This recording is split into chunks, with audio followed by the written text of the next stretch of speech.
Good morning, dear country managers.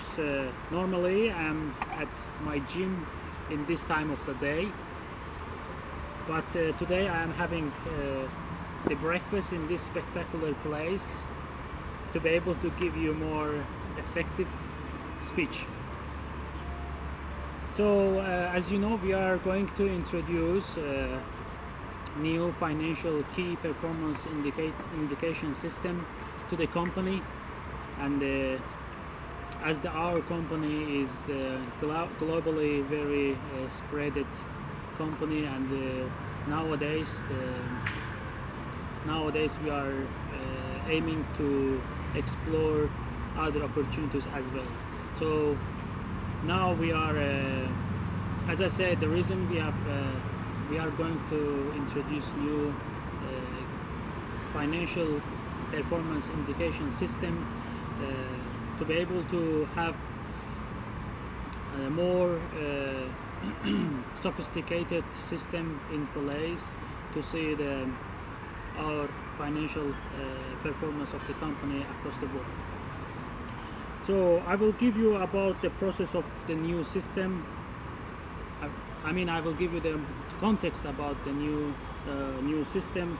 However, in meanwhile, I assigned the company chief financial officer to develop this system more detail and launch it as a system and distribute it to you with the proper training in place to help you to launch across the company more effectively and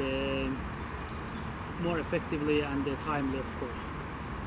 So I will list each section one by one, and then we'll give you, as I said, context about each of them, and you will hear much more detailed information about them afterwards from my chief financial officer. So the first section is the working capital, second is return on equity, then quick ratios, which includes the current ratios as well. The fourth one is the debt to equity ratio. The fifth one, the account payable KPI. The sixth one is the account turnover KPI. Then inventory KPI, and the last one, and the key one, is the net profit KPI. So as you see, we have now 8 KPIs against the 1 KPI which we have been using so far. This 8th one will not make your life harder, but hopefully this will give us more visual, broad view of how we are performing as a one company, and also our shareholders in the company's shareholders, to be able to see how we are doing with the values in place, and also what we need in terms of investment to invest the different countries, like the developed countries and the Iran, Middle East, Iraq, that the new countries are coming up. Hopefully after the new era of the development world, we will be able to introduce enter these countries, and then hopefully we will increase our profit. Anyway, so long story short, I will go through each KPI and give you little context about them. Alright, so starting with working KPI, basically this metric measures our company financial health by analyzing readily available assets that could be used to meet any short-term financial liabilities. So the asset we have as an economic resource, as a cash value and liability, as you know, a financial obligation that stems from the previous transactions, such a purchase order. So the success ratio will be, if the working capital ratio is greater than 1, it means that basically the company is doing good. So the key place here is going to be our ratio. If it's greater than 1, then we are good. If it's less, then we have to flag it up to my attention and start thinking how we are managing our working capital. The second is return on equity KPI. So to make it very simple, we basically put the net income divided to shareholders' equity, and then we will be able to understand our organization's profitability. So basically a high or improving ROE demonstrates our shareholders that we are doing investment to grow our business. So after this ratio, basically if the ratio is higher than 15%, it means that we are doing okay. If it is higher than 25%, then it means that we are doing great. So our aim for this year to maintain the balance, to maintain it 15%, and the next year we will be trying to do our 25% ratio. The third one, as I mentioned, the quick ratio. Hopefully with this ratio we will be so basically this ratio offers a more conservative assessment of our fiscal health and current ratio, because it excludes inventories from our assets. So the quick ratio gets its name from the fact that demonstrates our ability to quickly generate cash to pay off our financial obligations. So that's why it's very important.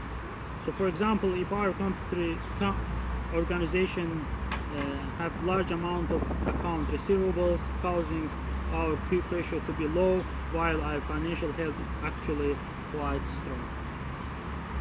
So our green place and an acceptable place for this ratio will be between 1.5 and 3. So next one will be debt to equity ratio, which measures how our organization is funding its growth and how effectively we are using shareholder investment. The high debt to equity ratio is evidence of an organization fueling growth by accumulating debt. So next one will be our inventory.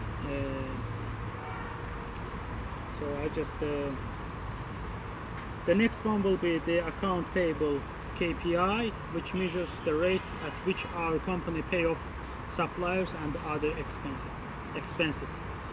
The ratio is important for understanding the amount of cash that our business spends on suppliers during a given period. So it shows how many times over the course of the year our business is able to pay off its accountable payable. So used in conjunction with current ratio and quick ratio, this financial metric shows our ability to meet our financial obligations. So the next one is the account receivable turnover KPI. Again, this measures the rate which we collect on outstanding amounts.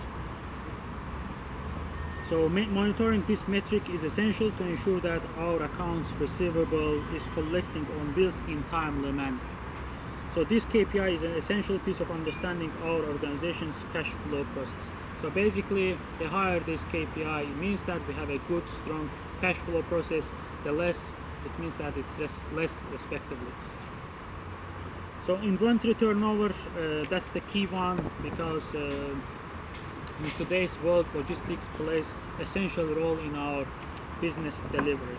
So up to now, I heard a lot of issues about inventory management, logistics issues due to some problems in different world. So hopefully with launching this KPI, we will also understand our full vision about inventory management. So basically this KPI measures how often we are able to sell off our entire in-stock inventory in given year. So if it is so basically this KPI will closely related to our supply chain and indicates the ability of our organization to generate sales and increase revenue. It is important to move aging inventory, since the cost of the carrying inventory increases, at the same time the value of our inventory decreases. So gents and ladies, the reason this is important, I want to emphasize that we have to manage our inventories as efficient as we can, because the inventory includes the logistics. Whenever it is important, as example, the material have to deliver quickly, which is more expensive, or if the inventory stays there but not used, now we are paying place and renting costs, etc. So we have to be as efficient as we can on this KPI. So net profit margin, this is the last one, which is extremely important for our company. This excuse me. So this KPI measures how effective our business is at generating profit on each dollar of revenue as you bring in. This financial KPI is a measure of profitability of your business, and it's instrumental making the long and short-term financial decisions. So understanding this KPI may give us a good advantage of pricing pricing in our competitors. So in terms of managing this net profit margin is extremely important for our company. So that's basically it, guys. Again, the CFO of the company will give you more detailed and hopefully training as well how we are going to do it. I know that we have to manage our the system to ensure that this transition will be smooth, and also whoever will use this system in terms of help you develop this the system in your each unit. We have to understand if you have the right people and will be using it, and make sure that it's going to be delivered in timely manner. That's it. Have a great day and have a great weekend.